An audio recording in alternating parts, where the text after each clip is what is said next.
All right, we're in Aurora, Colorado at the CD's Wings location off of Arapahoe Road. I'm with Digger Schwartz, owner, Brandon Royval, soon to be UFC Flyweight Champion. And we're doing a bit of a taste test, even though Brandon can't taste too much today. Obviously, he's getting ready for his fight, getting ready to prepare for that. But we have some magnificent wing flavors. Digger, what do we have in front of us? All right, we got our dried up lemon pepper, dried up Cajun, mild. We got hot, spicy teriyaki, spicy barbecue, spicy salmon. Okay. We'll probably go in that order too. 1, 2, 3, 4, 5, 6, 7. Cool. You can just lick the sauce. Yeah, get a quick little lick. I know. I want to try that one for sure. Yeah. I'm definitely pick your battles. Pick your battles. I don't know. Like mild's probably my safe bet on most of it. Yeah. Yeah, just a mild guy. Just a mild. Yeah. But. Well, it's funny. This is organic. It was a while ago where I reached out to Brandon. I was like, "Hey, do you like wings by chance?" And he texted me. He's like, "Yeah, I had Wingstop last night." And so that's also kind of cool how this. You eat wings regularly in your life and your diet, not diet, but and you're like a normal human. You eat wings like a normal human. Yeah. And it was cool to like text you about that, and then you share that you just had some wings, and here we are now. Yep. Now we're eating all of them. Cool. We look forward to you coming home a victorious champion, and doing a future meet and greet, watch event party with fans. We'd love to maybe even order a fight sometime and have you host it. And be able to eat some wings and enjoy the spoils of your labor. Oh, I can't wait either. Honestly, I'm dying right now. All right. So with that said, let's begin with the questions.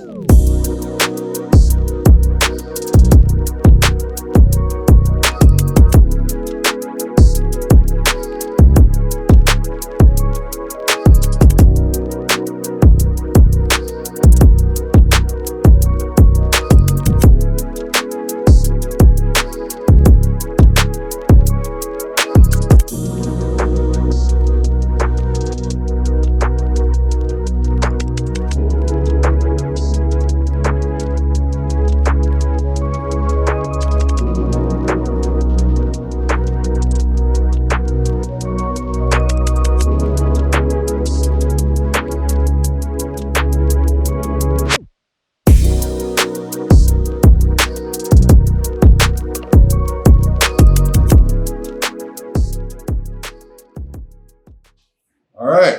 My name is Brian Rogers. I'm proud to be a friend and once former training partner of Brandon Royval. We're in CD's Wing. We're at CD's Wings in Aurora, Colorado. And we're catching up with Brandon before his UFC Flyweight Championship fighting opportunity, December 16th, live on pay-per-view. Brandon, it's good to see you, bro. Good to see you too, man. Thank you for having me. No problem, man. Thank you for being here. It's a blessing to be in your presence, man. I've known you for a while. It's been exciting to see this continue to happen, and I'm excited to hear. Thank you, I appreciate you. So obviously you've known about this fight for a little while now. It wasn't necessarily a surprise to you and whatnot. I don't want to ask you the normal, like, well, how was your training camp? But with the preparation and the time that you had to get ready for Alexander, how do you and head coach Mark Montoya at Factory X, how have you guys prepared for this battle? I've had about 7 months to prepare for him. So I feel like in a situation like this, especially when you have such a champion in front of you, is I'm just preparing very specifically for what he does in that scenario. I'm not just like all around getting better, which, of course I'm practicing and trying to increase my skills all around, but doing things very specifically for what he does and countering it and having answers to what he does well anyways. I feel like within the last few years, I've evolved majorly and he's been doing a lot of the same stuff, and we're going to capitalize off that. That's awesome. People think a lot of times it's just show up and fight, but there's a strategy to it, and then you have, the tactics and techniques that you're going to look to implement on fight night. So it's great to hear you say that, and another reason I believe in it. All right, so take me back. Obviously, I came to Colorado in 2014, and that's when I first met you and started training. But you were one of the younger guys on the mat then. Why did you start? When did you start training and competing in MMA and fighting? And what led you to wanting to train in Brazilian Jiu-Jitsu and mixed martial arts? Yeah, I feel like I started training when I was 16 years old. I feel like I have a few things that led up to me finally pursuing martial arts. But I was a huge boxing fan. We got into like the kickboxing portion of it with MMA, but I hated the ground game. Like I couldn't stand it. And after it's ironic, right? After a few years of watching MMA and fast forwarding through the ground game, my brother would not do that. So when me and him would fight, he would start choking me out, putting me to sleep, and like arm barring me and all this stuff. And I was like, all right, I don't know how he's doing this or what's going on. And I had zero counters to it, like zero anything, any answers for it. So all of a sudden I started like stop fast forwarding through it and then getting into it. And I had a few fighters that I was just like a Shinya Yoki, like a pure jiu-jitsu, like MMA fighter, where I was like, this guy's like what he's doing is amazing. Like what he's doing is super cool. And it's just like striking in a sense because it's super brutal. It's putting people to sleep. He's breaking arms and all that stuff. And I was like, all right, I gotta learn some of this stuff. So after a few years of doing that, I started to get kind of good at it. And I was like, all right, let's just see where this can kind of like go from there. And honestly, I just wanted to leg up on my brother when we fought. So I started training and getting more practice in, and then eventually beating him up. Sibling rivalry. Yeah, sibling rivalry is what got me here. That's dope. Well, obviously today you're a Brazilian Jiu-Jitsu black belt. You know, if people don't really, as many fights as there are in MMA and the UFC, people aren't really hitting submissions. And you're a guy who consistently takes technical practices of jiu-jitsu and applies them at the highest level. So kudos to you for staying 10 toes down and following that jiu-jitsu path and bringing that into your game. I always think that too. Is just like I always want to make jiu-jitsu proud in the MMA cage for sure. Dig it. So we touched on earlier, you've had a couple road months to prepare for this fight and kind of know what's happening. But obviously, like I said earlier, I've known you a long time. You've been training since you were 16. So tell me a little bit about the moment when you got the call. Like, hey, you're about to fight for the UFC Flyweight title. Like, what was that experience like?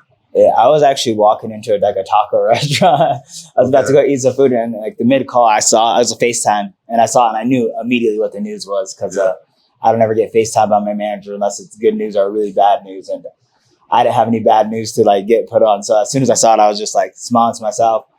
But once he told me the news, I already had the date in mind. I feel like I already had the date in mind. I already knew who the opponent was going to be.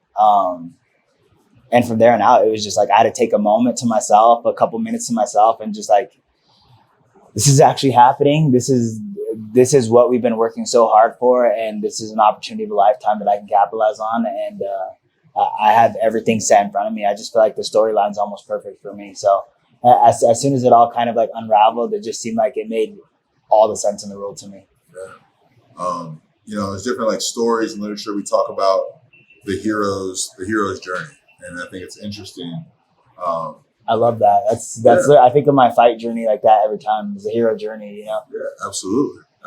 And it's what I think puts most people ahead in life and in the fight game is just having a sense of awareness of the moment, of the opportunity, of what's fully happening, transparent. So it's like it's positive and good to hear that like you took away from that, like, oh, it's here. Yeah. The things I've worked through, the things I've been talking about, the things I've wanted to make come into my life are here. And like knowing you're worthy of those things too. You know what I mean? There's a reason it is here for you. So it's beautiful. So earlier we talked to my buddy Digger. I think Digger's one of my training partners that I do jiu-jitsu with. Digger's a hockey player, and I knew that about him. And my brother played hockey, and I've been to a fair amount of games, but I did not know you played hockey starting out. Yeah. That's interesting. What got you into hockey, and why'd you stop? I stopped growing. That's really what, like, I was always competing at like the highest levels of hockey. But I stopped growing, and hockey players are like 6 foot tall. I'm 5'9", so I quickly had to like get away from that. And honestly, I was at the end of my hockey career, I was just fighting. Like I was trying to fight all the time, and I was so obsessed with MMA that it ended up being like I didn't want to be like a hooligan in the ring. You know what I'm saying? Or in the rink. Yeah.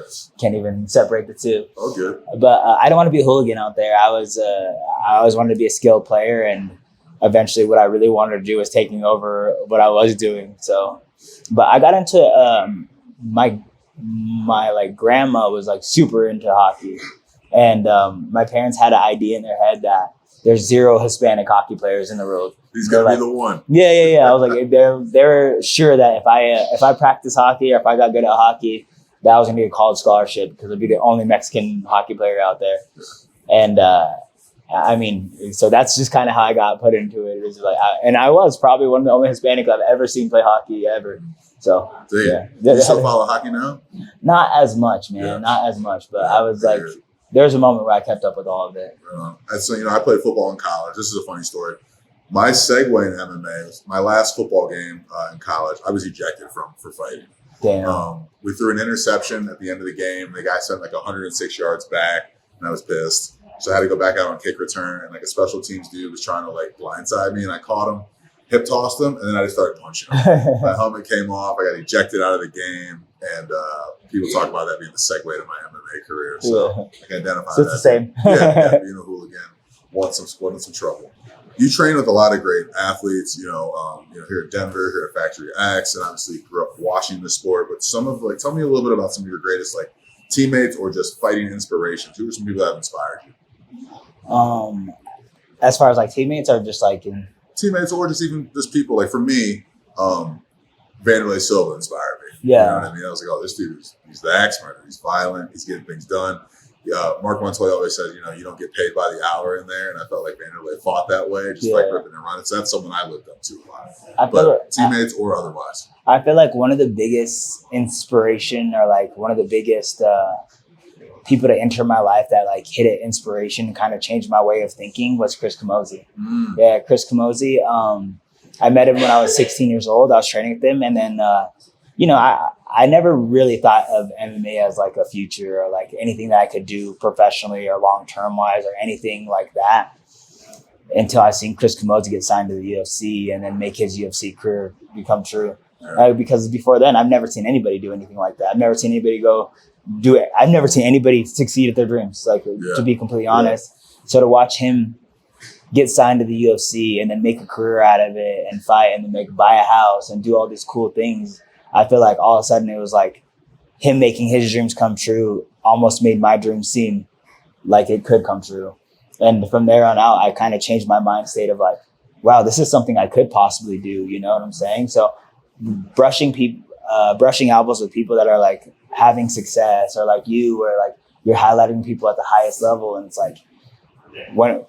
when you don't have that big of a mind state. When I was young, I didn't have that it was just hopefully I'm not broke, hopefully I'm not broke.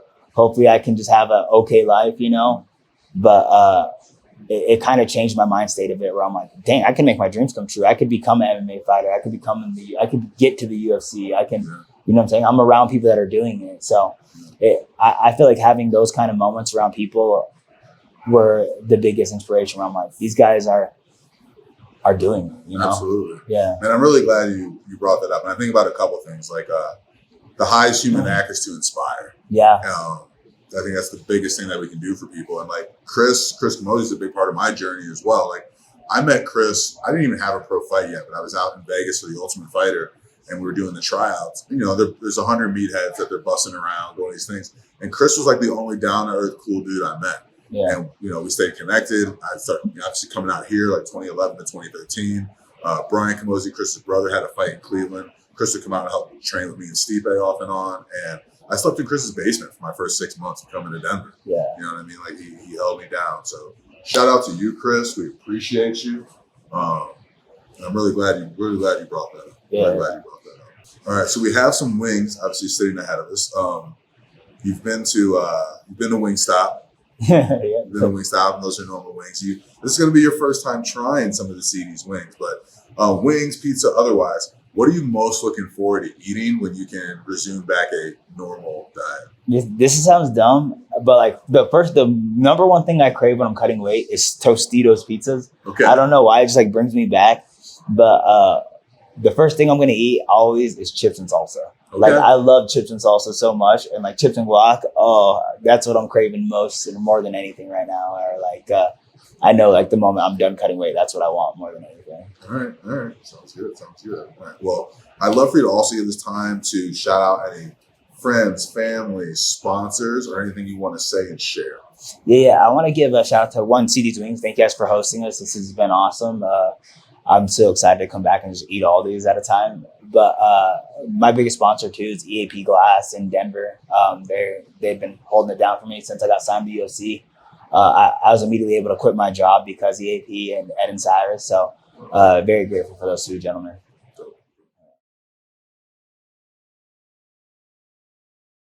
Be on the lookout for BrandonRoyval.com. If you guys want to stay up to date on what I'm doing, people that are following my career, helping my career, if you guys want to buy merchandise, things like that. Appreciate you guys and thank you guys for the support.